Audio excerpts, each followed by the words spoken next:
Jerry Coleman alongside Kevin Cowherd right here on BaltimoreSun.com and, of course, SportsWithColeman.com, Fox1370 Sports Radio, brought to you by Dover Downs Hotel and Casino. Kevin, March has arrived. That's what the calendar tells us, and it could be maddening for the Terps and a lot of teams around the nation. Terps have not played up to par this season. Will they be sitting home on Selection Sunday, just waiting and waiting for their name to not be called and then have to go to the NIT? How do you see it playing out? Because right now, to me, to say they're on the bubble might be disrespectful to the bubble itself. Well, I tell you, I think it's a real long shot for them, Jerry. They had a shot to knock off North Carolina, would have been a top 25 team that they finally got past. Didn't happen. I thought they hung in there, way too much height on Carolina's side. We also had Jordan Williams. Really, he had some kind of a stomach bug / flu the night before. Didn't get much sleep. Wasn't feeling up to par. Had 19 rebounds, a career high.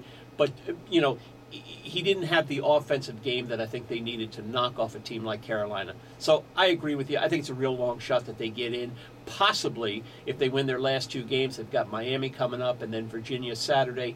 If they win those two and really, really go far in the ACC tournament, they might have an outside shot. I think it's an outside shot. There is a bright side with the Terps this year. It's called the future. If Jordan Williams returns as expected, you have the backcourt in place right now with Howard and Stoglin, who has really come alive, and the recruiting class that Gary is bringing in. Again, the future does seem bright in College Park on the basketball court. Well, it does, you know, and I went to see Nick Faust, who was one of their recruits. I saw him the other night. Of course, City played Patterson for the Division I City Championship. Faust looked outstanding, 25 points, really took over the game in the first half, and then the Patterson Clippers eventually wore down City. But he's a terrific player. He's going to have to bulk up, Jerry. He is just way, way too thin at this point to really, I think he's just going to get banged around a lot. But they're happy to have him. And I think you're right. I think their guard play is set. I love the way Stoglin plays. I love the way Pishon Howard plays. And now it's going to be a question of can they... But they're still going to... Even if Jordan Williams comes back, Jerry, they're still going to have a problem getting the ball into him next year in the paint unless they find somebody else to take part of the scoring and rebounding load off the guy.